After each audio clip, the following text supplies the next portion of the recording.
हरियाणा के 80% इलाके को स्वास्थ्य सेवा प्रदान कराने वाले रोहतक पीजीआई में कोरोना वायरस से निपटने के लिए पूरे संसाधन उपलब्ध हैं। पीजीआई के vice chancellor doctor OP Kalra ने कहा कि पीजीआई में संसाधनों की कोई कमी नहीं है। यहां पहुंचने वाले हर कोरोना पेशेंट का इलाज सफल हो रहा है। किसी भी कोरोना पेशेंट को मरने नहीं दिया गया है। जस्ट इंडिया की ग्राउंड रिपोर्ट देखिए।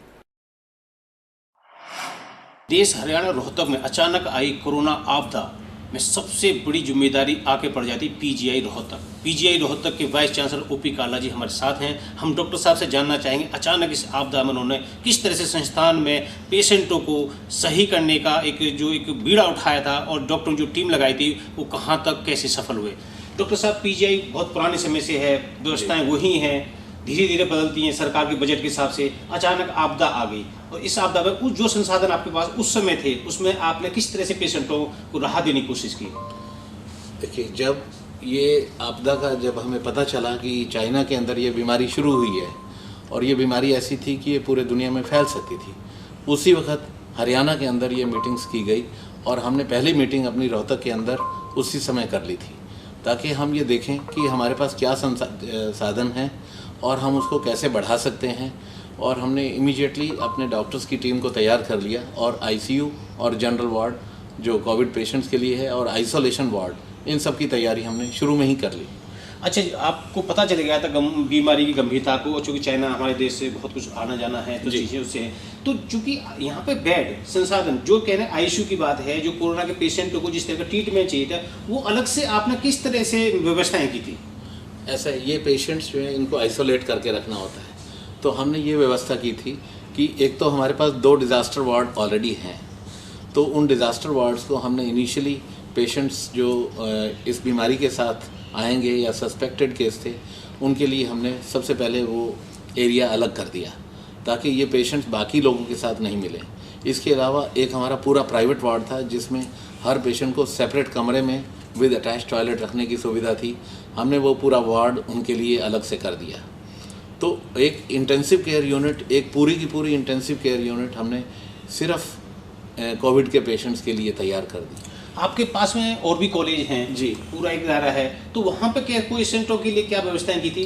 टोटल हमारे हरियाणा में इस समय 12 मेडिकल कॉलेज हैं जिनमें हम रोज़ाना उनका स्टेटस जांचते हैं कि उनके यहाँ पूरी क्या क्या कितने बेड्स अवेलेबल हैं, कोविड पेशेंट्स के लिए आइसोलेशन बेड्स कितने हैं, इंटेंसिव केयर के कितने बेड्स हैं और इसके अलावा बाकी जो संसाधन हैं, चाहे वो पीपीई किट्स हैं, N95 मास्क हैं, 3 लेयर मास्क हैं, सैनिटाइज़र हैं या जो भी और हाइड्रोक्सीक्लोरोक्विन या और भी दवाइयाँ हैं, सब जगह अवेलेबल हैं या नहीं है। इसकी पूरी एक रिपोर्ट जो है सुबह 10 बजे तक तैयार हो जाती है जो सारे मेडिकल कॉलेजेस के साथ और हरियाणा गवर्नमेंट के साथ शेयर हो जाती है। डॉक्टर साहब, आपके पास पीजीआई और जो सब टोटल कितने पेशेंट आए और कितनों का आपने इलाज करके उन्हें घर वापस कर दिया, कितने आपके पास एडमिट हैं? देखिए, शुरू में ये था कि एक जो हमारा SHKM गवर्नमेंट मेडिकल कॉलेज है मेवात के अंदर, उसको एक कोविड हॉस्पिटल डिक्लेयर किया गया। वैसे तो हमारे सारे मेडिकल कॉलेजेस के अंदर कोविड के बिस्तर रखे गए हैं, लेकिन स्टार्टिंग में मेवात का जो मेडिकल कॉलेज है वहाँ पर कोविड हॉस्पिटल बनाया गया। इस समय वहाँ पर काफ़ी पेशेंट सब डिस्चार्ज हो चुके हैं और अभी हमारे पास वहाँ पर टोटल करीब इस समय 43 पेशेंट हैं। करीब 57 पेशेंट अभी पिछले 4-5 दिन में ठीक होकर के गए हैं और टोटल हरियाणा में सारे हॉस्पिटल्स में मिलाकर इस समय सिर्फ 80 पेशेंट हैं और 181 पेशेंट ठीक होकर के जा चुके हैं और हमारा जो क्योर रेट है पूरे देश में नियरली हाईएस्ट है। जी, ये बहुत अच्छी अचीवमेंट है डॉक्टर साहब। आप जो व्यवस्था कर रहे हैं पेशेंटों को सही करके भेज रहे हैं लगातार। आप मैं ये जानना चाहूँगा कि जो एक डॉक्टरों जो एक योद्धा हैं हमारे, कहना है आप भी उसमें एक शामिल हैं, कि गवर्नमेंट सेंटर स्टेट की तरफ से उनके लिए क्या एक अलग से जो रिस्क कवर का हमने कुछ किया है क्या? हमारे जितने भी डॉक्टर्स हैं, चाहे वो आइसोलेशन वार्ड में हैं, चाहे इंटेंसिव केयर यूनिट में हैं या वायरोलॉजी लैब में हैं, उनका निरंतर उत्साह बढ़ाने के लिए हमारे डॉक्टर्स जो सीनियर डॉक्टर्स हैं उनकी टीम हमेशा उनके साथ ही लगी रहती है।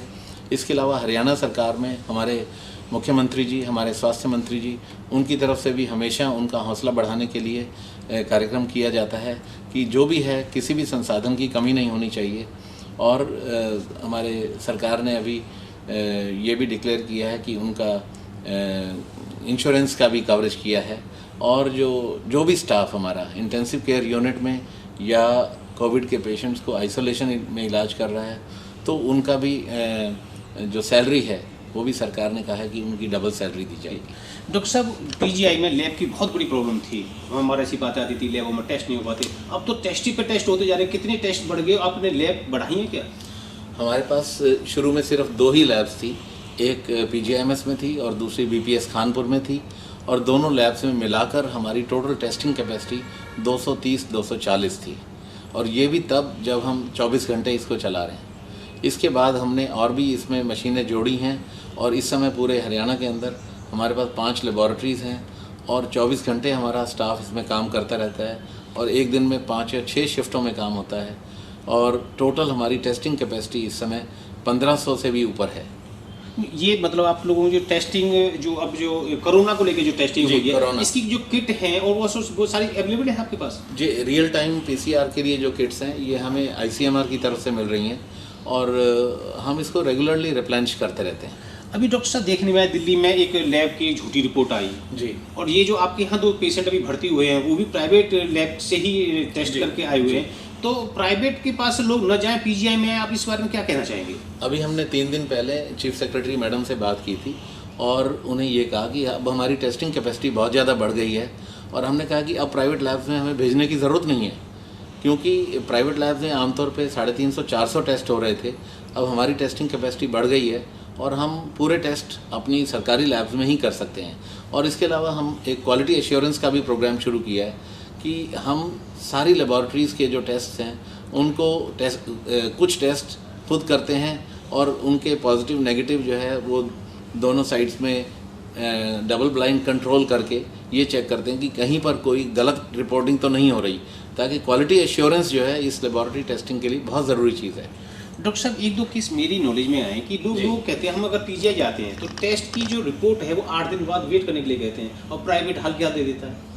हमारी पीजीआईएमएस की कोई भी रिपोर्ट बिल्कुल पेंडिंग नहीं होती है, हमें 6 घंटे टेस्ट करने में लगते हैं, और जैसे ही ये रिपोर्ट तैयार होती है वो रिपोर्ट इमीडिएटली, अब हमारा यूनिवर्सिटी ने एक अपना डेली अपडेट बुलेटिन भी बना दिया है, जो हमारे यूनिवर्सिटी के मेन जो डैशबोर्ड है उसके ऊपर अवेलेबल है, और उसमें रेगुलरली रिपोर्ट अपडेट होती रहती है, और हमारा कोई भी रिपोर्ट जो है ज़्यादातर अगले दिन तक रिपोर्ट कैरी ओवर नहीं होती है, सेम डे रिपोर्ट आ जाती है, और वो जहाँ से आती है वहाँ भेज दी जाती है। डॉक्टर साहब, फिलहाल कितने पॉजिटिव केस पीजीआई में भर्ती हैं जिनका आप इलाज कर रहे हैं? हमारे पास पहले 4 पेशेंट्स आए थे, और चारों का इलाज होने के बाद में वो ठीक हो गए, चले गए। अभी हमारे पास 2 पेशेंट्स कल आए हैं।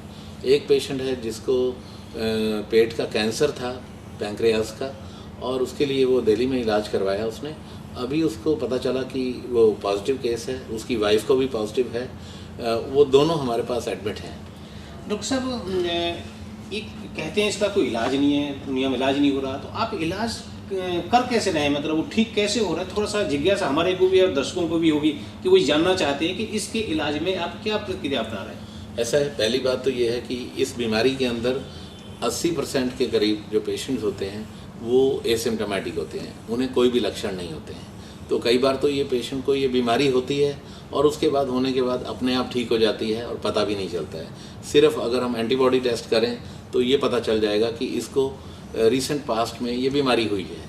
लेकिन कुछ पेशेंट जिनको ये लक्षण होते हैं उनको उनके लक्षण के बेस पे इलाज किया जाता है और कोई कॉम्प्लिकेशन ना हो उस चीज़ को प्रिवेंट करने के लिए इलाज किया जाता है। लेकिन इसका जो पक्का इलाज है, एंटीवायरल इलाज है, अभी तक कोई ऐसा सामने नहीं आया है। हालांकि अभी बहुत सारे ट्रायल चल रहे हैं और ख़ास तौर से एक प्लाज्मा एक्सचेंज का ट्रायल अभी रिसेंटली कई देशों में चल रहा है। हमारे देश में भी कुछ संस्थानों में ये प्लाज्मा एक्सचेंज से किया गया है और हमारे पास भी अगर किसी पेशेंट को इंटेंसिव केयर यूनिट में इस चीज़ की ज़रूरत पड़ेगी तो हम भी प्लाज्मा एक्सचेंज कर सकते हैं।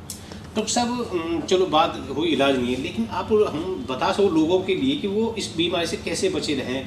ये जो चलो डिस्टेंस तो है ही है, इसके अलावा और क्या करें हम दिनचर्या में अपने में? इसका इलाज नहीं है, इसका तो हमें रोकथाम करनी है। और जैसा आपने सही बताया कि सोशल डिस्टेंसिंग ये बहुत ज़रूरी है। अपने हाथ हम अच्छे से धोते रहें और बार बार हाथ जो है अपने सिर पर नहीं लगाएं और जहाँ तक हो सके सारा दिन हम मास्क लगा के रखें, क्योंकि अगर हम मास्क लगाएंगे तो उससे कम ये इन्फेक्शन एक से दूसरे को नहीं फैलेगा। और कभी अगर खांसी आए तो हम अपनी बाह को अपने मुंह के सामने ले आएँ, या कभी छींक आए तो भी अपने बाह को ले आएँ, ताकि ये इसकी जो ड्रॉपलेट्स हैं वो एक एनवायरनमेंट में नहीं फैलें और दूसरे को इन्फेक्शन होने का रिस्क मिनिमाइज़ किया जाए। डॉक्टर साहब, मेरी चूँकि चंडीगढ़ पर बात हुई थी, सीएम साहब ने आप लोगों की मीटिंग कॉल कर रखी थी, उसमें जो हेल्थ को लेके जो उन्होंने अपना आंकड़ा देखा है हरियाणा का, और जो आपकी जिम्मेदारी काफ़ी अप्रिशिएट किया है आपको। अभी सीएम साहब से वीडियो कॉन्फ्रेंस भी हुई थी, स्वास्थ्य मंत्री जी भी थे उसमें, और जो हरियाणा के अंदर जो आंकड़े हैं, हमारा जो रिकवरी रेट है काफ़ी अच्छा है। हमारा इस वक्त जो ओवरऑल डेथ रेट है पूरा नेशनल एवरेज है वो 3% से ज़्यादा है। हमारे यहाँ करीब डेथ रेट 0.8%। हाँ, टोटल 3 ही लोगों की मौत, टोटल 3 लोगों की डेथ हुई है जिनको इंटेंसिव केयर यूनिट की ज़रूरत पड़ी थी, बाकी सारे पेशेंट्स ठीक हुए हैं। इसके अलावा हमारा जो ओवरऑल रिकवरी रेट है काफ़ी अच्छा है। तो हमें उम्मीद है कि जिस तरीके से अब ये चल रहा है कि हमारे इस समय सिर्फ 80 पेशेंट हैं, टोटल करीब 264 पेशेंट हमारे यहाँ रिपोर्ट हुए हैं, और 264 इसमें 14 पेशेंट जो इटली से आए थे, 250 पेशेंट हरियाणा के अंदर हुए हैं, और 250 में से इस समय 80 केस हैं जिनका एक्टिव इन्फेक्शन है और जिनका इलाज हो रहा है, और हमें उम्मीद है कि ये सारे ठीक हो जाने चाहिए। सर, डॉक्टर जो कोरोना योद्धा है, अपनी जान रिस्क लेकर कोरोना पेशेंटों तक पहुँचे जहाँ पर जानने से हर कोई कतरा रहा है और लोग रोक भी रहे हैं, तो ऐसी स्थिति में डॉक्टरों पर हमला होना, आप इसको कितना नाजायज मानते हैं?